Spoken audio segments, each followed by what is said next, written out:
I want to talk about children being born in the world. I mentioned a little bit about this whole thing of coming in sort of clean, not even knowing self-identity. They don't even know they're a person yet. They just know they exist. Think about that. Just know they exist. So they just are connected to everything in their perception. There is no separations. Those are learned. At some point they learn, oh, I'm only this. And then they identify with that body. That's male or female. And then it's, you're in this culture, so you're this way and that way. And that's how it goes. And then at some point you go, well, something's off. I know I'm more than this.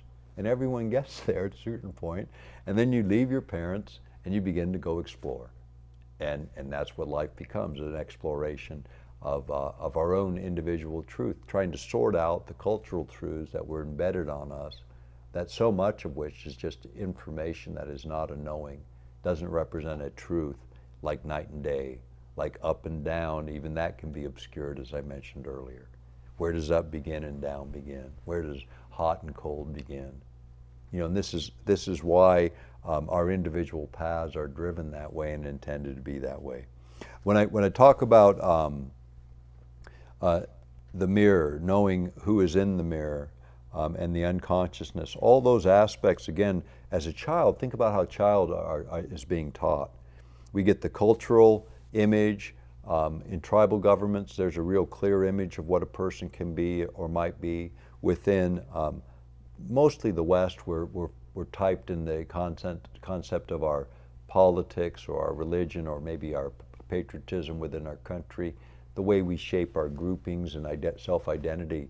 But we're identifying self with others again. We're identifying out of the self. And this is what we've done, is we've created systems that do that. And then because we have the need to be reinforced in our beliefs, we want to make sure everybody else does what we do, because after all, we know the truth. And this is where the danger begins and where it always has been, because then you got people wandering around thinking they got to convince everyone that they're wrong and that they're right. This is where it all gets screwed up. Why I say there's only two judges, you about yourself against your own ethical platform, and God. And if you use that as your measure, you will do fine in 99% of the cases. And where you fail, you'll fix it. The idea of being the sameness, that's what that cultural identity is all about. If you're not part of that, then you get banished in a lot of cultures. You get thrown out if you can't integrate. That happens here in our traditional cultures. They couldn't get along. They couldn't socialize in a way that was acceptable within whatever framework people were operating, and they were thrown out. They were told to go away. That's a hard thing. You know, banishment was the worst of all, because to be alone is not what social beings do. That's not what we're about.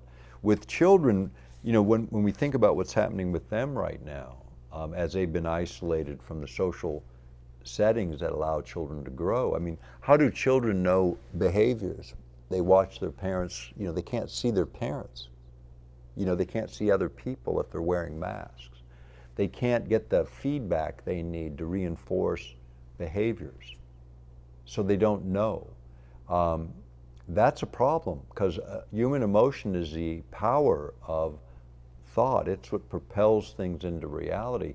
If these emotions don't get properly connected, we have big problems coming. We're already disconnected enough, and we'll get into that. But the family base of ideas and what is real, because families are together right now, we have real opportunities to reset some of this. The other thing that's happened in this is parents have been functioning as teachers, which they haven't done for generations. We're going to get into education next, because it is important. We're not going to take a break. We're going to go straight into it, because from children to education is really one and the same, in my view. In fact, I joke about my daughter Aurora. I call myself her chief programmer, right? I mean, like you're programming computers. That's really what we are as parents. We're the chief programmer for our kids, and we're laying down the information. But we don't run their operating system, the decision-making system. But we're laying down the tracks. We're giving them the feedback. We're providing the context. We're filling up the storage device with information that we hope they'll draw from. And then we're allowing a lot of other people to do that for us. Now we're letting a lot of other people do that for us. And why is that so wrong? Look around. Are they doing a good job? Are you happy? Do you feel free? Do your children feel like they're liberated and they have hope on the horizon? I don't think so. The polls I read from earlier this week tell us that millennials don't believe in anything anymore. 36% believe in any kind of institutional authority on anything. Churches, governments, anything. They just don't believe anymore because they failed. And failure is obvious when you see nothing but destruction. You know, failure is obvious when you see buildings empty all week long and people dying in the street for lack of a place to stay, and people who say they have love in their heart having empty buildings with the heat on. Now, there's a lot of confusion in the world for all different reasons. For kids, how do they interpret that? You know, they see what's real. How do they interpret that? You're all there singing your songs, doing your thing. Well, walk out and move people out of your way. You know, there's a lot to be said about that. But sameness validates, and difference creates fear and uncertainty. And this is, again, the root of so much problems within the world. The brain of a child is way different too. And this is important as we think about education and what we're doing. When a child is really, really young, as I mentioned, they work more of a kind of a whole function brain. The left and the right brain work together. And this allows the opportunity to really grow. In fact, ultimate IQ would be a perfectly balanced brain. And there's technologies that we're going to talk about that'll help do that, that can even teach that. We're going to talk about it. But education as a system, let's just talk about that, because people think public education, it's the American way, we've had it from the beginning. And the fact is we haven't. Public schools were started in the 1920s, generally. The 1920s. That's new in the framework. You know, that's like at the little past halfway of being a nation. Now, what did we do to educate people before then? Because in the 1880s, we did have schoolhouses, one-room schoolhouses, and fifth grade readers from the 1800s, college-level readers can't read the vocabulary often. Now, think about that. They didn't have formal schools in the sense of public schools, and yet people could read at a level higher than people leaving high school and entering college today at fifth grade. So we were doing something different, right? We had the one-room schoolhouse. What happened there? Cross-fertilization, no specialization, kids of all grades teaching. My mom taught mixed grades, and I've seen mixed grades taught in Chickaloon Villages School. Chickaloon Villages School was run by volunteers, took new state money, worked with, you would not believe how difficult the situation. And we developed curriculum, we developed language programs, we developed a Western and a traditional curriculum there, and it won the Kennedy School of Government at Harvard Awards for the work the team did there with kids. And that was our clan grandmother's priority number one, educate the kids. That's where it's all at. You got to have that. If you don't have that, you don't have anything. You lose the generation. This is real wisdom, ladies and gentlemen, because we've allowed governments to decide what goes into our kids' heads. This government programs your children. This government is the chief programmer for your children through the system that compulsive education makes them go, because most of you can't afford private school, where you decide what goes in the head of your children. Now let's stop and think about this. We hear a lot about pro-choice all the time. How about pro-choice for what goes on in your kid's head? How about parental choice for what goes on in your kid's head? Now, the last year and a half, what has public education delivered in America?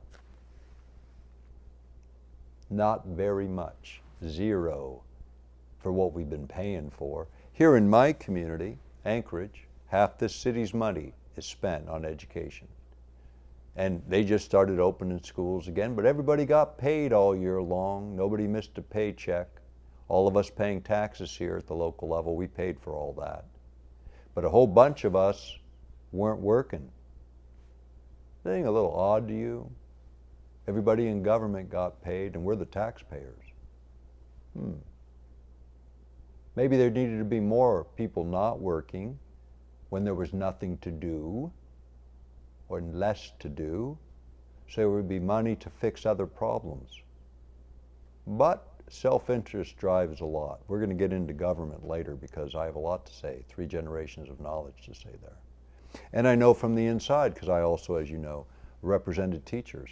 And I'm the only known statewide teachers union president in history that I know of that supports parental choice in education, what we used to call vouchers, because you should be making the choices about what goes on in your kid's head. Now people will say, oh, but then we have religion being dictated. Yeah, maybe we do, because maybe some parents think that's important. And maybe we have other things being dictated because you think that's important. But guess what? You get to program your own children and not mine. You get to program your own children and not mine, and every parent should be saying that right now, unless you believe that there's success out there that deserves it. Because right now they can barely read coming out of most high schools, and that wasn't the case. We're spending more money than we ever spent. Think about this. We're paying a fortune for college and they're all doing it online. What? What are you paying for online? And not only that, but all these educational institutions are making slaves out of our children. Let me tell you why. We left Europe a few hundred years ago because they had debtors' prisons. That was one of the reasons we left. If you went into debt, you went to jail until someone paid it or you died there. Now, we don't kill you the same way, but you can be a bank or you can be a business and you can go out of business and fail everyone. I've been bankrupt twice in this lifetime. It's no fun. But you can do that and you can redeem yourself and you can start over, but not with a student debt. You can't bankrupt out of that. You have to pay it no matter what. Business people let off the hook every day. Bankers all let off the hook every day.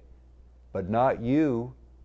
Not you. They made that impossible for you. You want to see real reform by this so-called Democratic Party? Get rid of that.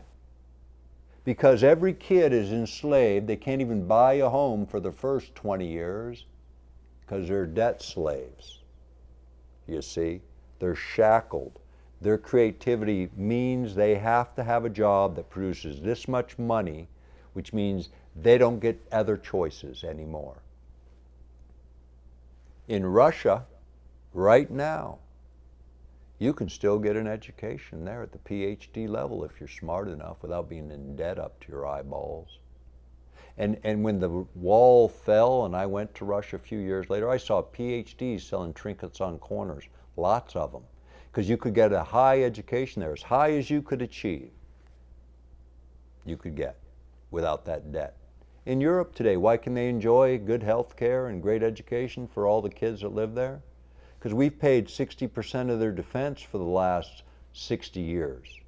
Instead of built schools and built a health system that would work, we built the defense for the whole world. So they could all have good schools in Europe when they ought to be defending themselves in Europe, at least to a greater extent than what we're paying for, maybe 6%, but not 60%. There's the choices that they're making and we're allowing to be made. Well, we make other choices. Education is one of them. We've handed it off to the professional teaching class. And now let me tell you about the way it was when my dad and mom were teachers. They didn't make much money. It was a sacrifice to be a teacher. You had to love teaching to be a teacher because it was no way to make a living. Well, now it's not a bad gig in a lot of places. 9-month job, Christmas and spring break. It's like you're in high school your whole life.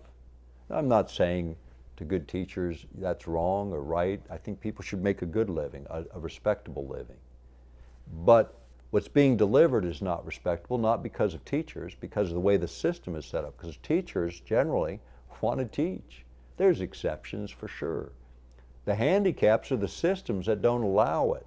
That's what excited me when I was involved with AFT, because they had a little different approach. But what I realized at the end, it was all the same.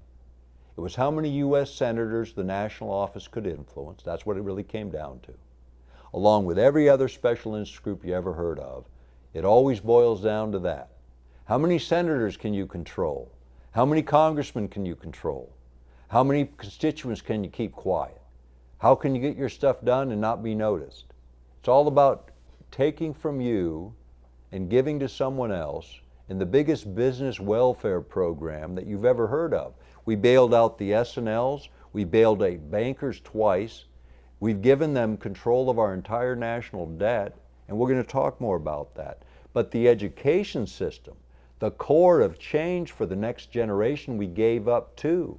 Not just the system, we gave up the whole textbook industry. It's completely controlled by players who want to dictate what people think and what people believe, and it's been done deliberately. It's been done systematically, and it's been done for 100 years. 100 years of building towards this, a more controlled and directed society. That's what we have.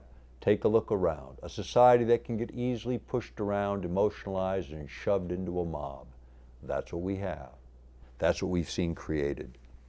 When I think about real education, it's deep learning, knowing to answer. Like when you ask somebody in a complicated area of science, explain that to me so my 7-year-old can understand it.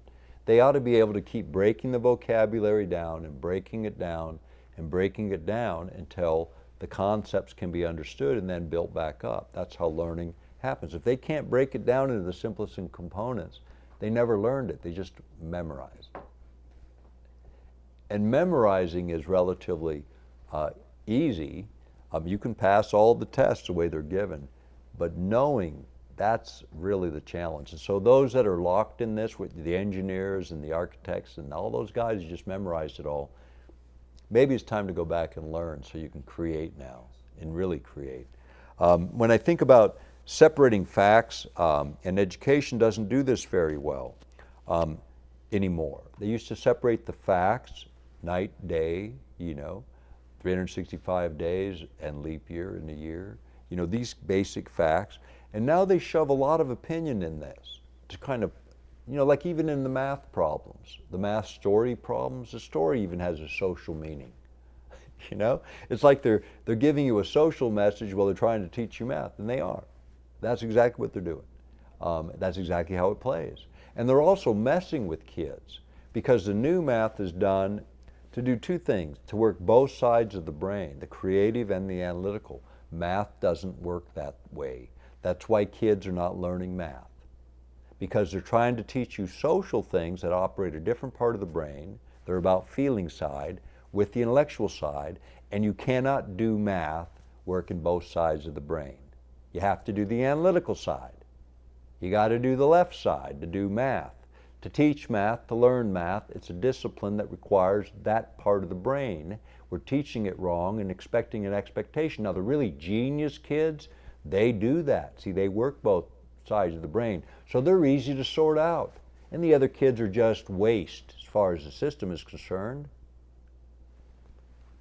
This is the mistake, ladies and gentlemen. They're trying to sort out the cream of the crop to go use somewhere else to feed the tax-paying, consuming industry that's being built around good brains and good creativity.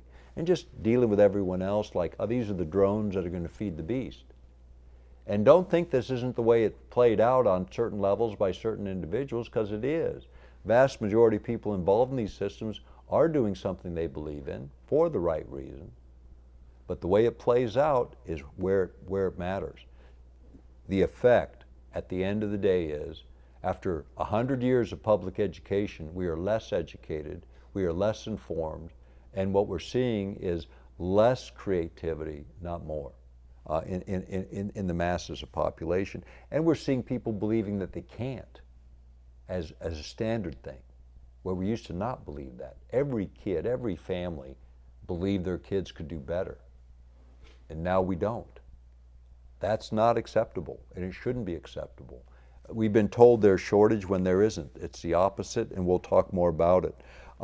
Learning through suffering and trauma, I've talked a lot about it. With children with education, what we're seeing is education make a badge out of being a victim.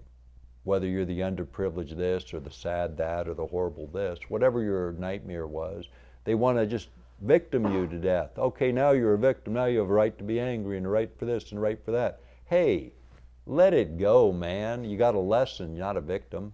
You want to be a victim? Go ahead if that's your plan, but misery loves company. You'll live there forever. You'll be the victim forever. And now we got institutions making that some kind of a badge of honor. Nonsense. Overcoming is, becoming a better person is, growing does. There's no one who's listening to this that can't experience growth. I don't care what you think your holdup is. It's a matter of choice within the context of your own experience, not measuring against the other guy, measuring against yourself. And that compound interest of experience that my oldest son mentions, that last 10 years of your life, if you've saved it so you have the energy, now you really know something. Now you can talk to your, maybe you have breath left, you can talk to your grandchildren. You can talk to those that are important to you. And you can convey that knowing. You can even have time to write it down so it's preserved for that next generation. It's worth doing. Don't think your ideas and the lessons you learned isn't worth preserving. Everyone should have the journal for the next generation. And think if you had had it from your parents or grandparents, you'd treasure it. You would treasure that. Do it for your kids and your grandkids. The expression of who you are. The letters I have from my grandmother that express her from the 1930s, talking what she felt and did then when I did some project for the Depression. She told me what it was all about in a letter. That matters. It wasn't just the facts, it was how they dealt with being poor when nobody had anything. There's lessons in what we convey multi-generationally about the values. The experiences of the window dressing, they change from year to year, generation to generation. But the depth of our values, this is what education truly is. Multi-generational knowledge is being failed by public institutions. Now, and I want to, before I get off of this, I want to talk about a few simple solutions, okay?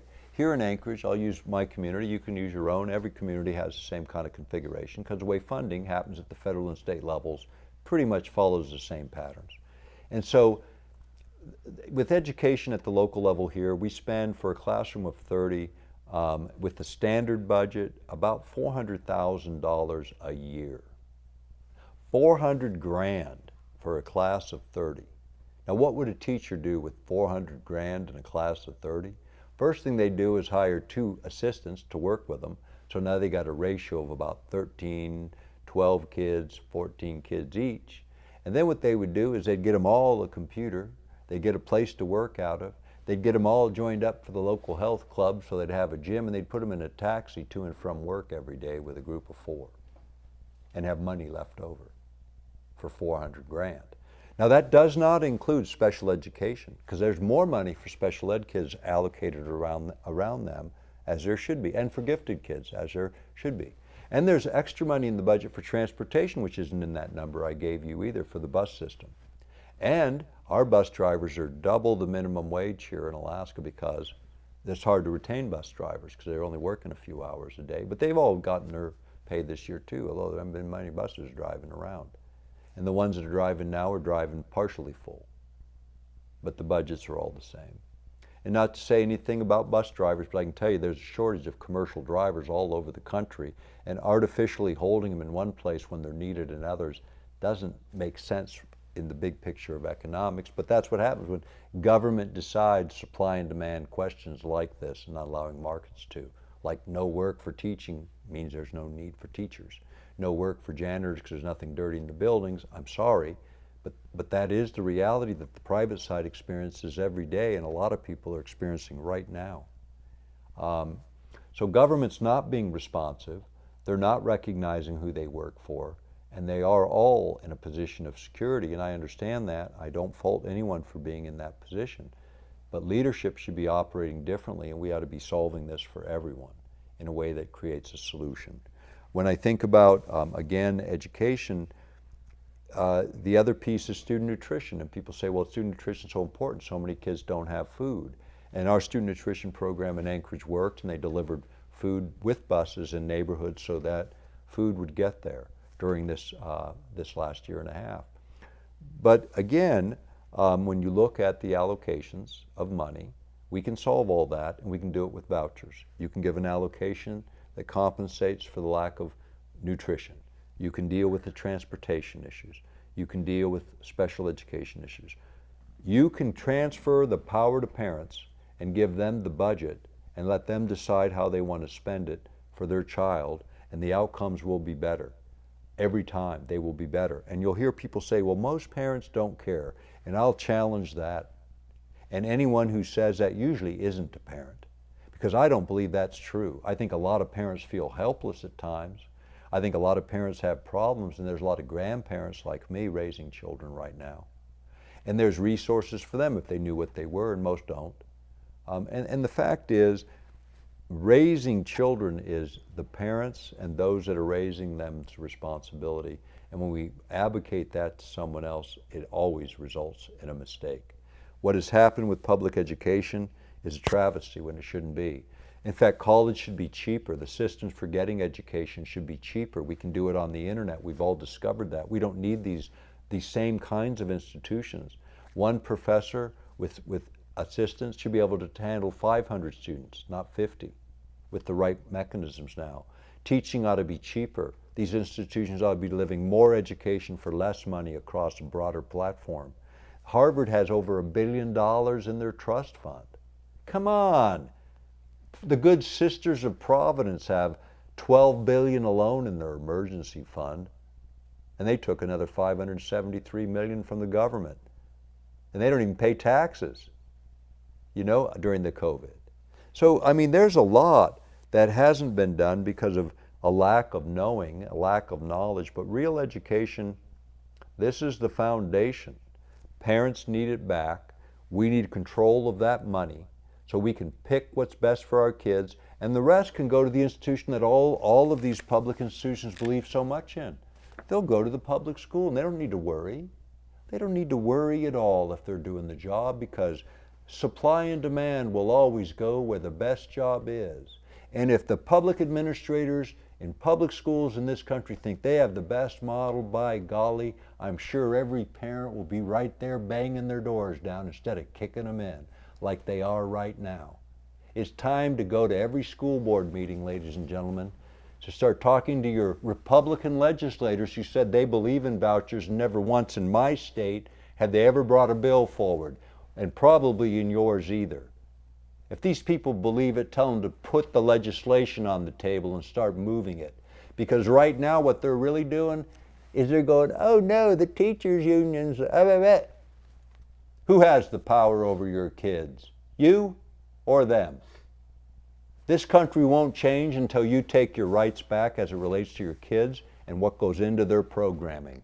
This is the baseline, ladies and gentlemen. The way public schools began in this country, people got together, immigrants got together and said the only way our kids are going to have a chance is if we build schools. And they built schools with their own hands. The high school my grandfather built with his hands, so my father would have a high school to go to. With their own hands they built these buildings. They put their money together and they hired a teacher who came into a one room and taught kids how to read and write. Read and write and do math. That was it. Not think, not how to think, and not what to think.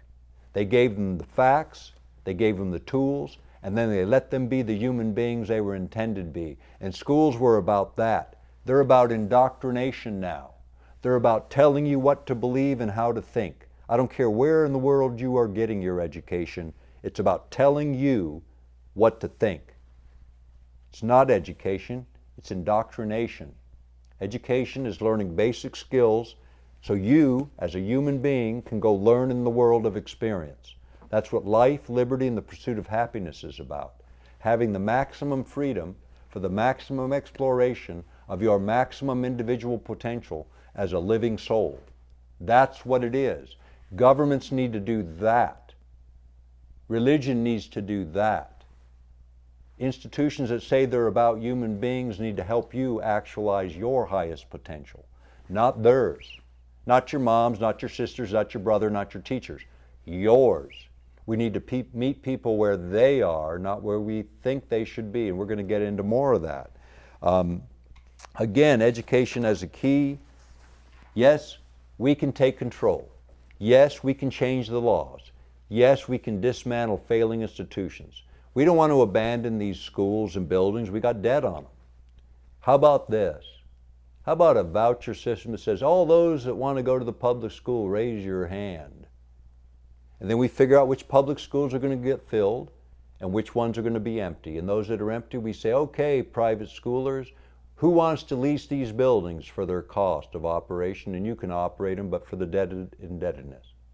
And let's get them leased to people that can rent them and take care of them and fill them up with education that we would like in our kids' heads.